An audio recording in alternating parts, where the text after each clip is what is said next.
Do not try to tell me what to do. I innocently caught my wife engaging in some form of a relationship. This is still undetermined. A few months ago, I ended up needing to get into her email for something and I found pics and conversations with her coworker. She had disguised this person's contact info under a female friend. Anyway, the emails contained pictures of the guy with dirty text to go with it. I noticed they said love in their messages. After skimming through a few emails, I decided to confront her about the whole thing. I asked her who this was, what it was about, how long, etc. after multiple attempts to get the truth out of her. Eventually I came upon a series of questions that got her to reveal that there was a physical aspect to their relationship. Being that it happened at work, she said there was never time for anything but some kissing, making out. Whatever. I am very wary of her words and the truth they hold. I'm having a hard time believing her and trusting her. I travel quite often for work, sometimes the entire work week. During some of these times she had sent some pictures to him that were not platonic, but weren't on the same level as his. I should have taken her phone and read the entire history of emails. I did not. Instead, I let her have this choice and she chose to delete all of it. She said she thought it would have been harder to get out of my mind and I would be thinking about it all the time. After this I went through her phone camera and found the previously mentioned pictures that I had never seen prior to finding out about this. Our marriage is not and wasn't very good. We struggle to communicate effectively and bonding is a constant issue.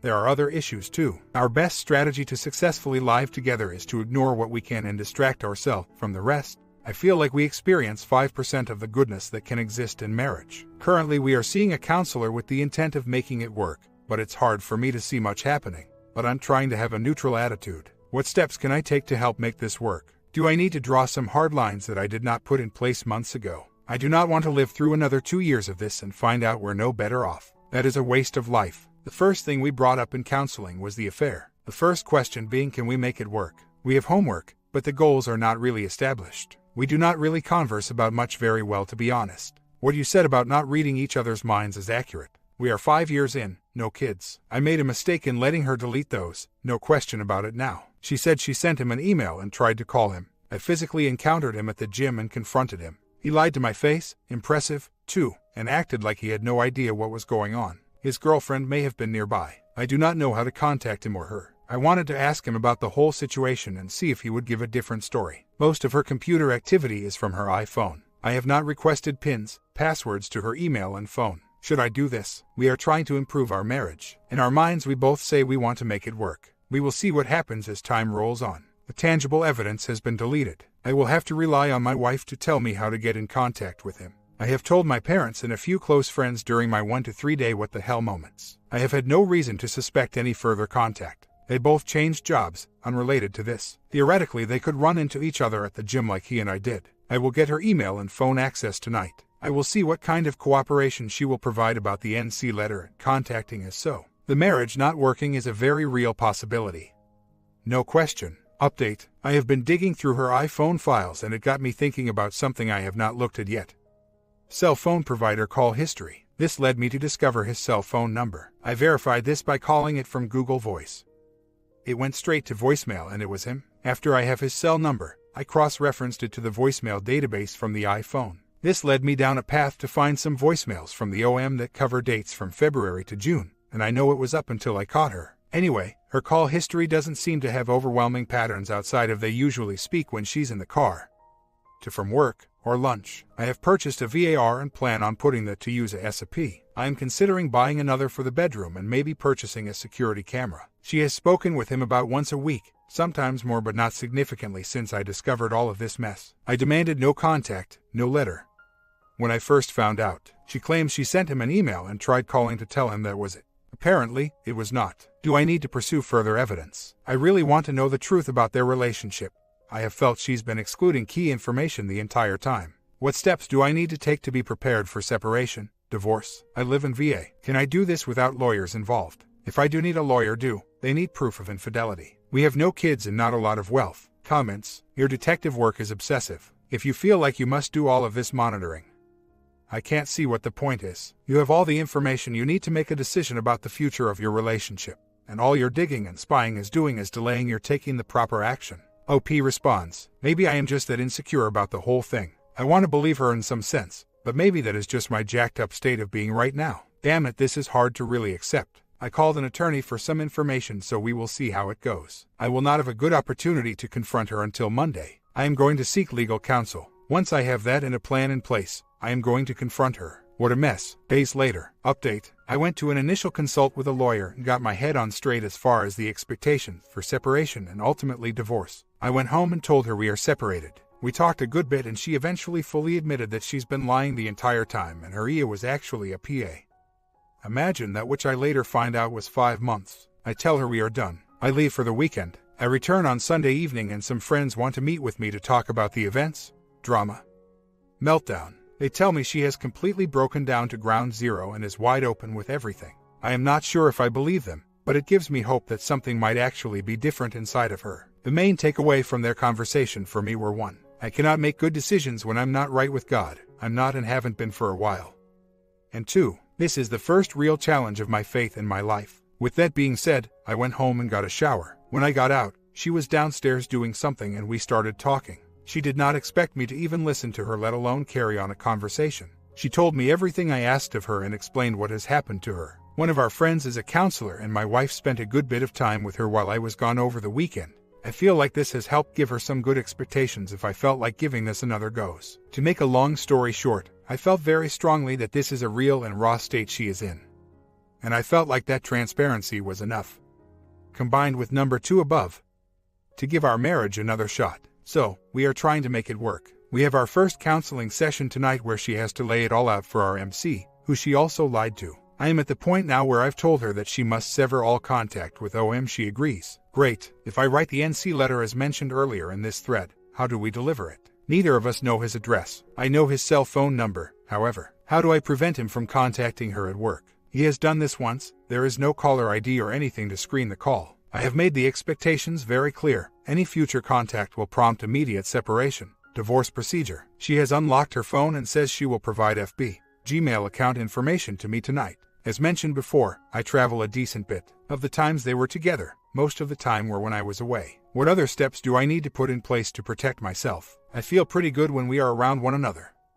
But I am due to travel next week and I'm sure I will have time periods of pain, doubt and feelings of insecurity. What else should I do? I am doing okay with the emotional side of this for the most part. I feel very connected to my wife for the first time in years. She has admitted she has been hiding from me, herself and pretty much everyone, which led to isolating me and making our marriage stagnant and sometimes miserable. I see her actively trying for the first time, maybe ever. Is she just trying to make up for a huge mistake? How do I know it is for real? I struggle with images and the decisions she has made just like anyone would, but my anger seems in check. I need a reality check. Am I asking for round 2 depending on your perspective? Is it okay to feel close to her? Can she possibly be manipulating me? I can't imagine this being anything but genuine at this point, but look where I am. I have met OM. He has a girlfriend. My wife says he's crazy and doesn't want me confronting him.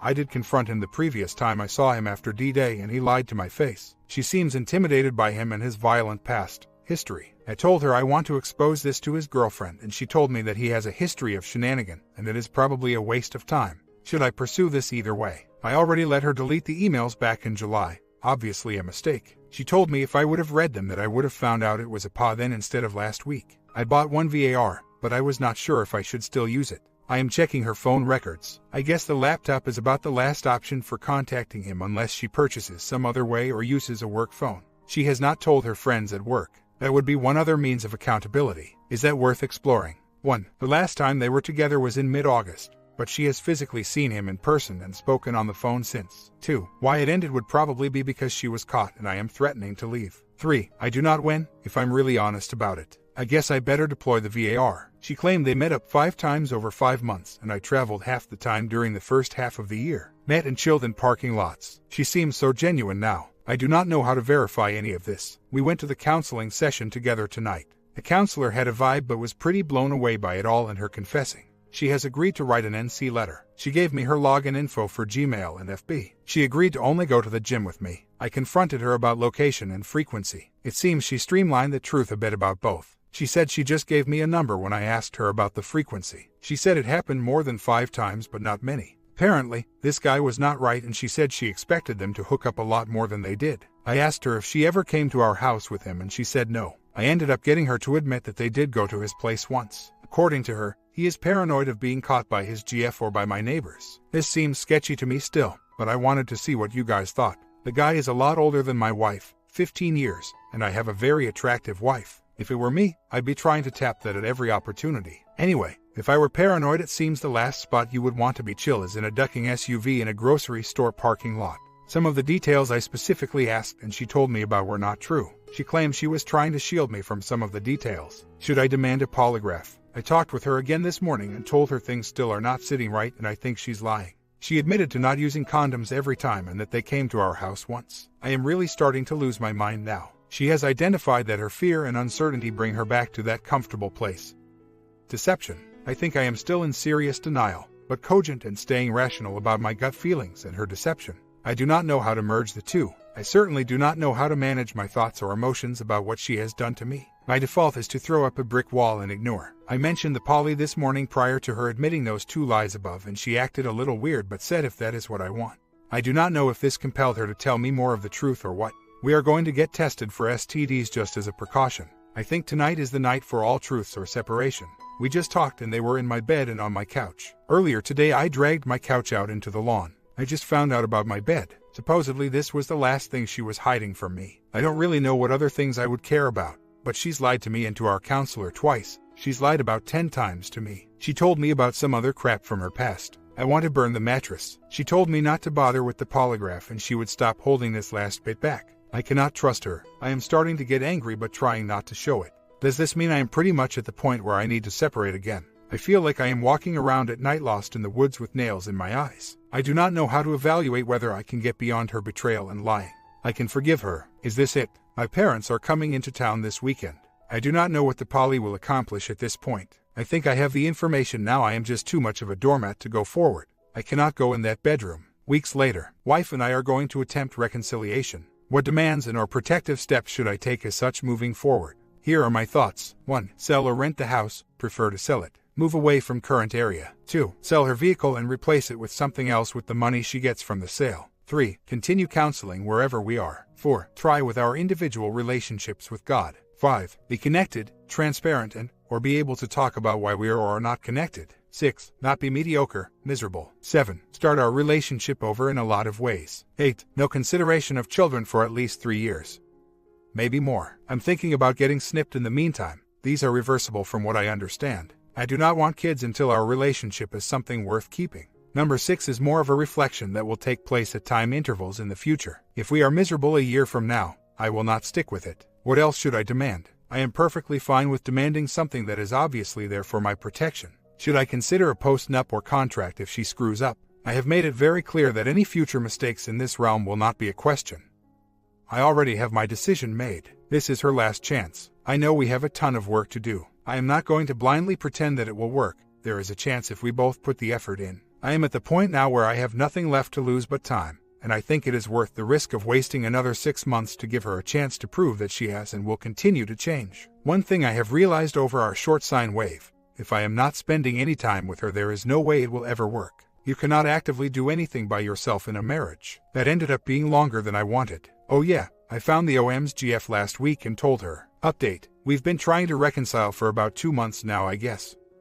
A bit more. We are still seeing a counselor regularly. It was once a week, now it's once every other week. Things have been okay. Good. 1. We are communicating more and better, or at least realizing and able to talk about when we are not communicating well. 2. Bonding is better and more often, but still not meeting my needs. 3. We are spending more time together. I haven't been traveling much for work. 4. She hasn't spoken with OM. 5. She seems interested in being married to me. 6. She has been transparent with everything I have asked. Neutral. Bad. 1. She has a hidden email address that she claims she cannot remember. Access that she used to send pics and communicate with OM. 2. The newness of reconciling seems to have worn off and we are creeping back to our old patterns and ways. I worry about us defaulting to our comfort, laziness, and our relationship becoming stagnant again. 3. Right now I feel like there is no way I can have kids with her. I have not communicated this. 4. If we move from our current area, we will lose 30,000 or so. Maybe more. If we sell her vehicle, we will probably lose at least 2,000. Maybe more. 5. I feel insecure about our relationship, bonding, and our future if I'm honest with myself. We live a mile or so from where WW and OM would meet and or chill. Every time I leave the house, I get a friendly reminder of this unless I am distracted. On a phone call. My bad. Number 3 might be a deal breaker for her. She has sat down with me in front of the computer trying to remember her username and password. She claims she made something up and left it up in Safari on her iPhone. Something I cannot verify via iPhone backups. She claims she did not actively check it on any computer and didn't have to have a backup email address to create the email account. She is really trying to say I don't remember the login info because I never had to use it. Seems suspect, but I've created email addresses that I've forgotten the info on, too. I do not know of any other way to find out what it is without the help of OM or his GF. What do I do? Is she just lying to me? I am in contact with OM's GF. We both think they are not in contact right now. As far as the kid's statement goes, I do not know if I should withhold this for now or if I should go ahead and drop that bomb. I am not saying it can't change in the future. But right now there is no way. She got tested. I did not. She was clean. She isn't claiming to have forgotten the password. She is claiming to not know her username for the other email account. I do not know what she would have said and how she would have reacted had the roles had been reversed. It does not feel great, but she claims to have changed. I am trying to give her an opportunity to demonstrate these changes. I have been bothered by this whole affair thing, but for the most part I've stayed fairly numb and emotionally calm. I feel like I should be angry, but I am not. Does this come later? I am not a super emotional person, but anger is one thing I've had in the past. Not so much since I have been an adult. I do not feel like I can be completely honest with FWW with my raw feelings. Emotions, thoughts, concerns. Part of our past communication struggles have been my phrasing or presentation of what I want to say, not the actual content. I feel like this is another opportunity to do the exact same thing. Weeks later, I do not feel like I can be 100% committed right now. I do not feel like it is worth the effort. The love I have for my wife is a commitment, not a feeling for me. We communicate poorly and have not made much progress in 3 months. I feel like the only way I can handle trying to R is by avoiding my damage, hurt, pain, which I think is one of the worst ways to cope. Whenever I directly think about what she has done and go there, I do not want to be with her. I have really been trying to be gracious with her about this opportunity to show me she wants to be married and is willing to do the heavy lifting. She has done some lifting, but no one wants to seem to grab anything heavy. I haven't told her or the counselor. She's always there, what I just shared. I am not sure I can even get past all of this. Here's a quote from another thread that really captured me. I could never get over the mental images of my wife sleeping with another man and her coming home to me like nothing happened. If I try to tell her my feelings like I said above, I'm sure it will spiral into disaster talk. Which might be fine if that's where it needs to go.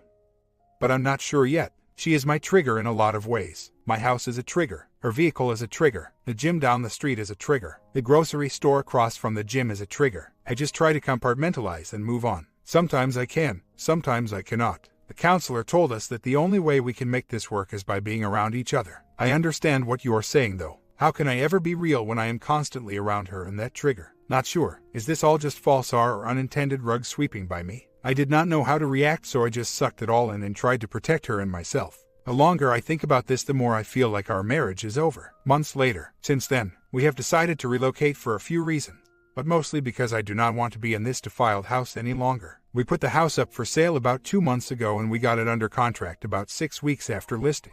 She traveled with me on a business training trip for a week and took non-paid time off to do so. We are moving in about a month. As far as our marriage goes, we have not really changed much. I'm not sure there were any real consequences for her outside of ending the affair, which I'm quite confident is over now. We spend a decent amount of time hanging out together, but we don't seem to talk about anything real or important 99% of the time when I know there are things we are both thinking. I have been realizing more and more, lately, that I prefer to ignore and distract myself instead of facing the reality of the situation. I feel like I am afraid to rock the boat right now with all of the transitions going on. New place, new area, new job for her, and being busy at work. We seem to avoid all topics that could potentially be iffy, uncomfortable. Our plan after quitting MC was to work through the Torn Asunder workbook together. We have done this for about 2 months and have recently not made much progress with all the house crap and travel demanding time. I see a few problems. 1. I prefer not to rock the boat or upset her by talking about our relationship realistically right now. I've tried to be reasonable and give it time and make sure I'm not rushing into any decisions that I might regret for the rest of my life, and keep her calm through the house sale and move. I am not sure what to tell her or how to make feasible metrics for identifying progress. I feel like it has been more of the same with her not taking full ownership of this. I have seen her change a bit, but not in any discernible way outside of a little more interest in me. Overall patterns are not really much different. We do not treat each other much differently. Our communication did not magically change. I guess I trust her a bit more than 6 months ago. but I have no compelling reason to think that it could not happen again. I am finding myself not as attracted to her. 2. She seems to think, or at least not communicate otherwise, everything is okay and progressing as it should. My plan is to move, get settled and give the situation a few months to level out. I plan on reevaluating in August or so. I think I need to abandon this idea I have that time will help my vision. If I looked at my time between affair and now as dating, there is no way I would choose to be married. Is that a fair way to look at it? I need someone objective to tell me I am going crazy. 1. NC is in effect and has not been broken to my knowledge. She sent a letter. 2. Somewhat questionable from my perspective. 3. She has done everything I have asked. I found her bonus email account after D-Day, but she told me it existed and could not remember the login. There is consistency of her email conversations to text conversations over time was good. I have no reason to believe that she is hiding anything from me with that email address. 4. I do not think she is lying to me anymore. She is just not saying much. I am not sure we are in true R. Nope. Seems like cruise control. Comments. Every choice you make has a price. If you choose to ignore and avoid, the likely cost here is going to be losing your marriage. If you choose to face your demons and face reality, the likely cost will be a brief time of discomfort and scariness, but the chances of saving your marriage increase dramatically. It is up to you, but just be honest. If you continue as you are, I can pretty much guarantee the cost will be painful and harder than you think. You are not really avoiding pain by choosing to ignore and avoid, you're just procrastinating it. On the other hand, if you choose to face it, yep, there will be some pain initially, but that will give way to a real chance to build either your marriage or yourself into something pain-free. Number 1. Time to rock the boat. Now, not after you have moved and waited several more months and done nothing. Now, number 2. If you want change, start by changing you. See, a relationship is like a bridge between two islands. You thought your two islands were side by side and built your bridge based on that assumption. But she moved her island by having her affair, and the bridge broke. Okay, she moved her island back to side by side and now is starting to build a bridge like that again. But you keep saying, no, I want a new bridge, a different bridge, but you keep your island right where it is. If you move your island, like move it up a little and to the right, she will have to build something different. But the change starts with you. You must rock the boat. You must stop avoiding. Weeks later, OP responds. I helped a couple we have known the last 5 or so years move right around the same time as we were packing up. This couple has a few small kids and another on the way. By being around some kids in a somewhat analogous, but not nearly as screwed up, relationship, I've realized I can't have a family with my wife. There is no future. It is time to move on. With that being said, it is time to end this. Can I have this conversation and communicate that our marriage is over and she must move out without destroying her? If not, what is the simplest and cleanest way to go about it? Half a year later, I have had enough and told her I can't stay with the marriage. She does not work full-time and hasn't over the past few years, but her earning potential if she did work full-time is 85% of mine. As it stands right now, her current hours yield 70% off my income. Anyway, we have finally started talking about money. She says she is going to ask me for alimony despite her being the cheating spouse. The lawyer I spoke with said something like, since you took her back and tried to make it work, this could be seen as condoning her actions, which means I have a financial obligated to her. I think this is ridiculous. I am being penalized for trying to make my marriage work. I am an NC, which requires 1 year separation before divorcing, and there are no hard-written rules about alimony expectations. We do not have a ton of assets, so I would imagine we would blow way more money on lawyers if we decided to let a judge decide it. Is this accurate? Can anyone steer me the right way? She told me that she expects her standard of living to remain the same, which I do not see how it can. We are dividing our assets and income. How would you expect a similar level of savings, spending, and so forth when you double the bills? Anyone care to chime in? I need to figure out what is reasonable. I am not trying to short her. I just don't think she should get any of my income, in an effort to try to minimize our lawyer costs. I told her that I am okay with her hiring a lawyer to draft a separation agreement and me paying a lawyer much less to review it with me. I guess that could end up being more money than I expect. Is there a fair but less costly way to approach this? My comment, I feel like in the end, she stopped lying because she could not say much anymore. She knew she lost the trust from her husband, and she still wants everything to be back to normal after the divorce. A classic cake eater. Comment down below. Have you met